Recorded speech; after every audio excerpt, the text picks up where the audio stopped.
কপ সম্মেলনে বিশ্ব নেতাদের সঙ্গে ডক্টর ইউনূসের সাক্ষাৎ, বাংলাদেশকে সব ধরনের সহযোগিতার আশ্বাস তুরস্কের প্রেসিডেন্ট। সংস্কার কাজ শেষ করতে সরকারকে যৌক্তিক সময় দিতে হবে বললেন মির্জা ফখরুল। শেখ মুজিবুরের ছবি সরানো নিয়ে বক্তব্যে রিজভির দুঃখ প্রকাশ। বাংলাদেশ নিয়ে অপপ্রচার চলছে, প্রতিরোধে গণমাধ্যমকে ঐক্যবদ্ধভাবে কাজ করার আহ্বান তথ্য উপদেষ্টার। এবং শেখ হাসিনাকে গ্রেপ্তারে ইন্টারপোলের রেড নোটিশ জারির জন্য চিঠি, আইজিপিকে পদক্ষেপ নেওয়ার নির্দেশ আন্তর্জাতিক অপরাধ ট্রাইব্যুনালের।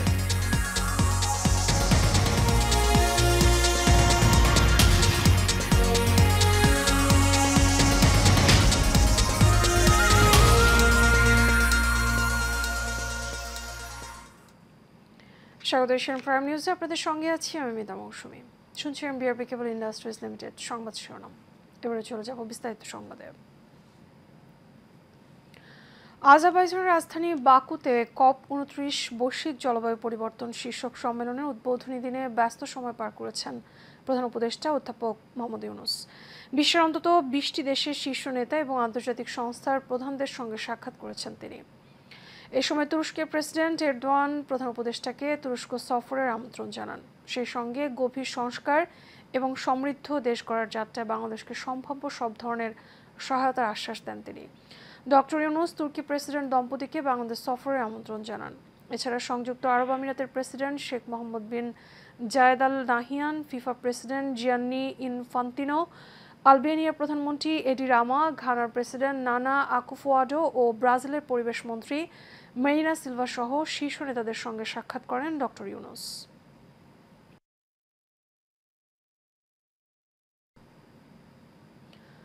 বিএনপি মহাসচিব মির্জা ফখরুল ইসলাম আলমগীর বলেছেন, অন্তর্বর্তী সরকারকে সংস্কার কাজ সম্পন্ন করতে যৌক্তিক সময় দিতে হবে। সব সমস্যা রাজনীতিতে না গিয়ে আলোচনার মাধ্যমে সমাধান করার পরামর্শ দেন তিনি। দুপুরে লালমনিরহাটের বড়বাড়িতে শহীদ জিয়া স্মৃতি টুর্নামেন্টের উদ্বোধন অনুষ্ঠানের প্রধান অতিথির বক্তব্যে তিনি এসব কথা বলেন। মির্জা ফখরুল বলেন, ফ্যাসিবাদী আওয়ামী লীগ সরকার প্রত্যেক সেক্টরকে দুর্নীতি এবং অনিয়মের মাধ্যমে ধ্বংসের দ্বারপ্রান্তে নিয়ে গেছে। তাই সংস্কার দ্রুতই সম্ভব না। যৌক্তিক সময়ের মধ্যে সংস্কারের ভিত করে নির্বাচনের মাধ্যমে গণতান্ত্রিক অধিকার প্রতিষ্ঠার আহ্বানও জানান তিনি।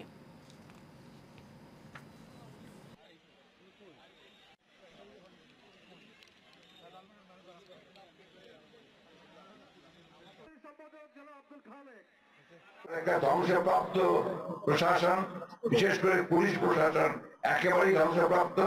সেখান থেকে আইন শৃঙ্খলা রক্ষাকে পরিস্থিতিকে একটু স্বাভাবিক করে তোলা, সেই সঙ্গে ইতিমধ্যে আপনি জানেন যে 6টি কমিটি তারা তৈরি করেছে সংস্কারের জন্য। তারা কাজ শুরু করেছেন, তার মধ্যে নির্বাচন ব্যবস্থাকে সংস্কার, সংবিধান সংস্কার এবং অন্যান্য বিষয়গুলো রয়েছে। তো সেক্ষেত্রে অবশ্যই আমাদেরকে একটু সহনশীল হয়ে এই সংস্কারের বিষয়গুলোকে যেন তারা শেষ করতে পারেন, সেই সময়টুকু আমাদেরকে তাদেরকে অবশ্যই দেওয়া উচিত। বঙ্গভবন থেকে শেখ মুজিবুর রহমানের ছবি নামানো ঠিক হয়নি এমন মন্তব্য করার কয়েক ঘন্টা পর নিজের বক্তব্য প্রত্যাহার করলেন বিএনপির সিনিয়র যুগ্ম মহাসচিব রুহুল কবির রিজভী।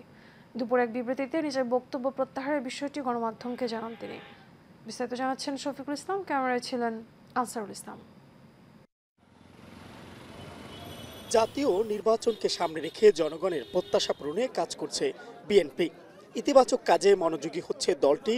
জনগণ পছন্দ করে না এমন কর্মকাণ্ড পরিহার করছে তারা। এরই ধারাবাহিকতায় 7 নভেম্বর সিপাহী বিপ্লব ও সংহতি দিবস উপলক্ষে ঢাকা সহ 8 বিভাগীয় শহরে ফ্রি মেডিকেল ক্যাম্প ও রক্তদান কর্মসূচির আয়োজন করা হয়। বাংলাদেশ জাতীয়তাবাদী দলের আয়োজনে আজকের এই ফ্রি মেডিকেল ক্যাম্প, রক্তদান কর্মসূচি ও রক্তের যে গ্রুপ নির্ণয় করা, সেই কার্যক্রমটি ঢাকা সহ আরও 8টি বিভাগে একই সাথে কার্যক্রমটি সকাল 9টা থেকে শুরু হয়েছে এবং এটি টানা 2টা পর্যন্ত চলবে। বিএনপি এবং এই বিএনপি চিকিৎসকবৃন্দ জনগণের পাশে আছে, চিকিৎসা জনগণের পাশে থাকবে। আজকে তার 7 নভেম্বর আজকে যেই মেডিকেল ক্যাম্প, সেই মেডিকেল তার একটা প্রমাণ আপনি দেখেছেন। জনগণই ক্ষমতার উৎস এবং ব্যক্তির চেয়ে দল বড়, দলের চেয়ে দেশ বড়। এই জন্যই দেশের মানুষের পাশে থাকার যে অব্যাহত প্রচেষ্টা বিএনপি রয়েছে। উদ্বোধন অনুষ্ঠানে প্রধান অতিথির বক্তব্যে বিএনপির সিনিয়র যুগ্ম মহাসচিব রুহুল কবির রিজভী বলেন, বঙ্গভবন থেকে শেখ মুজিবুর রহমানের ছবি সরানো উচিত হয়নি। যে বঙ্গভবন থেকে শেখ মুজিবের ছবি নামানো হয়েছে, কিন্তু সময় তো সবসময় একরকম যায় না।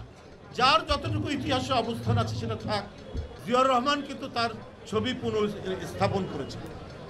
আমি মনে করি তার ছবিটা নামিয়ে ফেলাটা উচিত হয়নি। সকালে এমন বক্তব্য দিলেও দুপুরে বিবৃতি দিয়ে তা প্রত্যাহার করে নেন এবং দুঃখ প্রকাশ করেন তিনি। মেডিকেল ক্যাম্পে শিশু থেকে বৃদ্ধ সবাই আসেন চিকিৎসা সেবা নিতে। তাদের রোগ নির্ণয় করে ওষুধও দেওয়া হয় ফ্রি। তা বড় ডাক্তার দেখাতে গেলে 1000 টাকা বিজাত লাগবে, তা আমার এই সামর্থ্য নাই। এই জন্যই আমি আজকে এনে ফ্রি পাইছি, এই জন্য আমি আজকে এখান থেকে ওষুধ নেওয়ার জন্য চলে আসছি। ফ্রি ওষুধ দিতে আছে, এমন ডাক্তার দেখাইতে আছি। বড় ডাক্তার দ্বারা তো যাওয়া যাবে না, সম্ভব না, এত টাকা পয়সা নাই, আমরা রিক্সা চালাই। টাকার জন্য চিকিৎসা করতে পারি না, ফ্রি ভিসা আসলাম, ডাক্তার দেখাইলাম, ওষুধ মুষুধ দিয়া দিল, বলছে এটি খাওয়াইলে সুস্থ হইবা, ভালো হইবা। বিনামূল্য ডাক্তারের বন্দোবস্ত করছে, ঠিক আছে, সেই জন্য আমাদের অনেক সহায়তা হয়েছে। আর এই সহায়তার কারণে আমরা বিনামূল্য ওষুধ পেয়েছি এবং ডাক্তার পেয়েছি। জন আকাঙ্ক্ষা পূরণে কাজ করছে বিএনপি। দলটির শীর্ষস্থানীয় নেতারা মনে করছেন বিএনপির আগামী দিনের ভবিষ্যৎ জনগণের হাতে, তাই তো জনগণের সেবার বিকল্প নেই। Mohammad Shafiqul Islam, Asian television, Dhaka. গুজব প্রতিরোধে দেশীয় গণমাধ্যমকে ঐক্যবদ্ধভাবে কাজ করার আহ্বান জানিয়েছেন তথ্য সম্প্রচার উপদেষ্টা নাহিদ ইসলাম। বিকেলে টেলিভিশন মালিক এবং সম্পাদকদের সাথে বৈঠক শেষে কথা বলেন তিনি বলেন, অন্তর্বর্তী সরকারকে নিয়ে অপপ্রচার শুধু সরকারের বিরুদ্ধে নয়, তা বাংলাদেশের বিরুদ্ধে। আইন যত কম হবে, গণমাধ্যম তত স্বাধীন থাকবে জানিয়ে তিনি বলেন, ফ্যাসিস্ট সরকারের আমলে যে নিয়ন্ত্রিত গণমাধ্যম ছিল, তাই অন্তর্বর্তী সরকারের আমলে হবে না। এছাড়া জুলাই আগস্টের ছাত্র আন্দোলনকে জাগ্রত রাখতে গণমাধ্যমের প্রতি আহ্বানও জানান তিনি।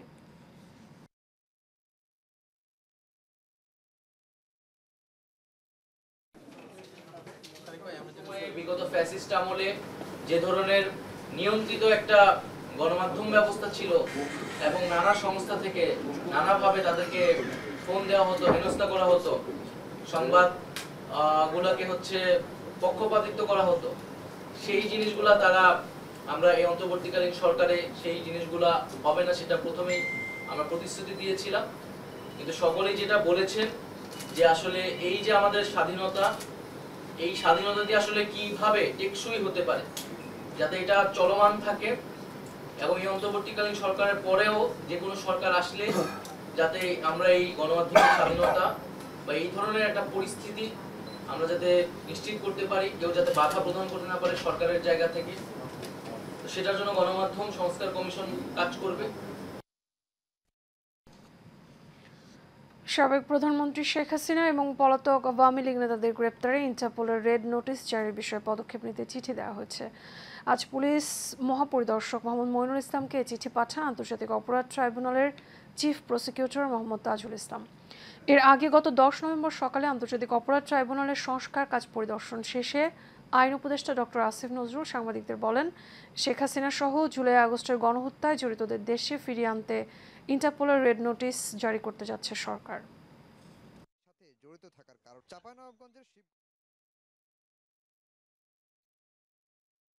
বগুড়ায় হাত খরচের টাকা নিয়ে বিরোধের কারণে নিজের মা উম্মে সালমা খাতুনকে শ্বাসরোধে খুন করেছে ছেলে। এই ঘটনায় সোমবার রাতে বগুড়ার কাহালু উপজেলার পাঁচপীর অরবাড়ি এলাকা থেকে হত্যাকারী ছেলে সাদ বিন আজিজুর রহমানকে আটক করে র্যাব। দুপুরে র্যাব 12 বগুড়ার কোম্পানি কমান্ডার মেজর এহতেশামুল হক খান এক প্রেস ব্রিফিংয়ে জানান, 10 নভেম্বর দুপুরে বগুড়ার দুপচাচিয়ায় উপজেলার আজিজিয়া মঞ্জিল নামের বাড়ি থেকে মাকে হত্যার পর তার লাশ ডিপ ফ্রিজে রেখে দেয় ছেলে।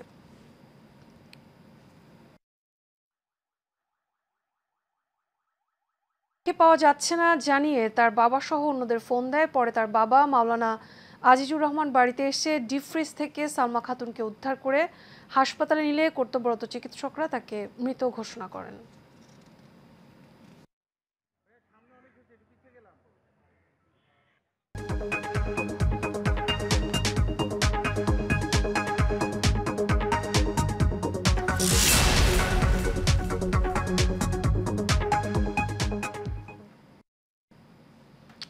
ওয়ালটন ফ্রিজ কিনে 20 লাখ টাকা পেলেন কলেজ শিক্ষার্থী Rashed Ali. Walton digital campaign season 21 ঘোষিত ডাবল মিলিয়ন অফারে ওয়ালটন রেফ্রিজারেটর কিনে 20 লাখ টাকা পান মেহেরপুরের কলেজ শিক্ষার্থী মোহাম্মদ রাশেদ আলী। গাংনী বাজারে রাশেদ আলী এবং তার পরিবারের সদস্যদের হাতে 20 লাখ টাকার চেক তুলে দেন ওয়ালটনের সিনিয়র এক্সিকিউটিভ ডিরেক্টর জনপ্রিয় চিত্রনায়ক আমিন খান।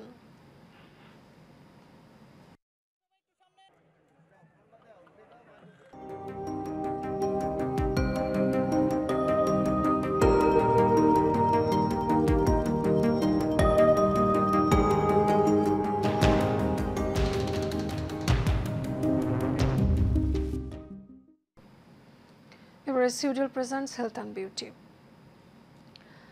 রক্তশূন্যতা, অতিরিক্ত দুশ্চিন্তা, পর্যাপ্ত না ঘুমানো, মাথায় খুশকি, নিয়মিত মাথার চুল না পরিষ্কার করা অথবা পার্লারে গিয়ে চুলে বিভিন্ন ধরনের সেবা গ্রহণ করার কারণেও মাথার চুল পড়ে থাকে। কিন্তু সমাধান কি? বিস্তারিত রিপোর্টে।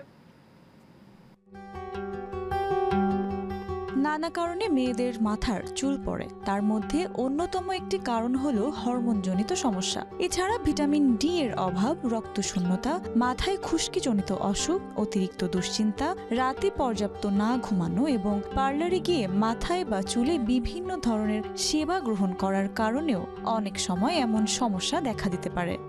এই শীতকালে ড্রাইনেস থেকে আরও শুষ্কতার কারণে আরও খুশকির মাত্রা বেড়ে যায়, আমরা যেটাকে সেবোরিক ডার্মাটাইটিস বলি। এই সেবোরিক ডার্মাটাইটিস যদি হয় তাহলে আমাদের ত্বকটা অনেক বেশি ক্ষতিগ্রস্ত হয়ে যায়, ফলে আমাদের ত্বকের মধ্যে থাকা যে হেয়ার মানে চুলের ফলিকল যেগুলো থাকে সেগুলো অনেক বেশি ক্ষতিগ্রস্ত হয়। এই ক্ষেত্রে যেহেতু শীতকাল চলে আসছে, রেগুলারলি শ্যাম্পু করা উচিত, অর্থাৎ মাথাটা ধোয়া উচিত, ধুলাবালি থেকে একটু দূরে থাকা উচিত। আর যারা বেশি রেগুলারলি ধুলাবালিতে এক্সপোজ থাকবে তারা রেগুলারলি যেন শ্যাম্পু করে, অর্থাৎ সুইটেবল যে তার জন্য যেটা সুইটেবল হয় সেটা যেন করে। বিশেষ করে খুশকিজনিত ইনফেকশন বা খুশকিজনিত যদি প্রবলেম থাকে তারা সপ্তাহে 1 দিন পর পর অথবা 2 দিন পর পর কীটকণাজল সমৃদ্ধ শ্যাম্পুগুলো ইউজ করলে বেটার ফিল করবে বা ভালো মানে সেফ থাকবে। আর এই খুশকি যদি নিয়ন্ত্রণ না রাখে চুল পড়ার মাত্রা বাড়তে পারে। ঠিক কোন কারণে আপনার চুল পড়ে যাচ্ছে তা নির্ণয় করাটা জরুরি। এক্ষেত্রে দ্রুত একজন বিশেষজ্ঞ চিকিৎসকের শরণাপন্ন হয়ে চুল পড়ার কারণ জেনে নিতে পারেন। চিকিৎসক পরীক্ষা নিরীক্ষার মাধ্যমে আপনার চুল পড়ার কারণ নির্ণয় করবেন। এতে করে আপনার সঠিক চিকিৎসা নিশ্চিত করা সম্ভব হবে। আজকাল কিন্তু মানে অ্যাস্থেটিক বলতে মানে স্কিনে নর্মাল স্কিনে কোনো ডিজিজ নাই, তারপর আমি একটা কি ময়শ্চারাইজার কি সানব্লক ইউজ করব, যদি আমি ইফেক্টিভ কোনো রেজাল্ট পেতে চাই অবশ্যই মানে ডক্টরের কাছেই যেতে হবে বা অথেন্টিক একটা ক্লিনিকেই যেতে হবে।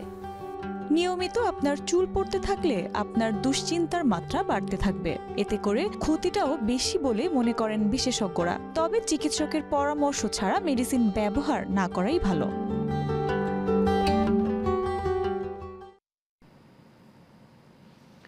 এশিয়ান টেলিভিশনের নিউজ আপডেট পেতে ভিজিট করুন facebook.com/asiantelevisionbd এবং youtube.com/@asiantelevisionbd। শেষ করব এশিয়ান প্রাইম নিউজ। আগে বিআরবি কেবল ইন্ডাস্ট্রিজ লিমিটেড সংবাদ শিরোনামগুলো জানাবো আরও একবার।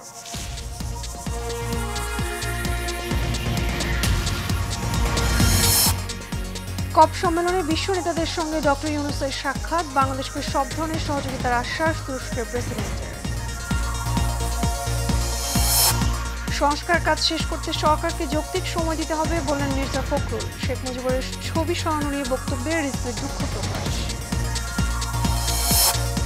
বাংলাদেশ নিয়ে অপপ্রচার চলছে, প্রতিরোধে গণমাধ্যমকে ঐক্যবদ্ধভাবে কাজ করার আহ্বান তথ্য উপদেষ্টার। এবং শেখ হাসিনাকে গ্রেপ্তারে ইন্টারপোলের রেড নোটিশ জারির জন্য চিঠি, আইজিপিকে পদক্ষেপ নেওয়ার নির্দেশ আন্তর্জাতিক অপরাধ ট্রাইব্যুনালের।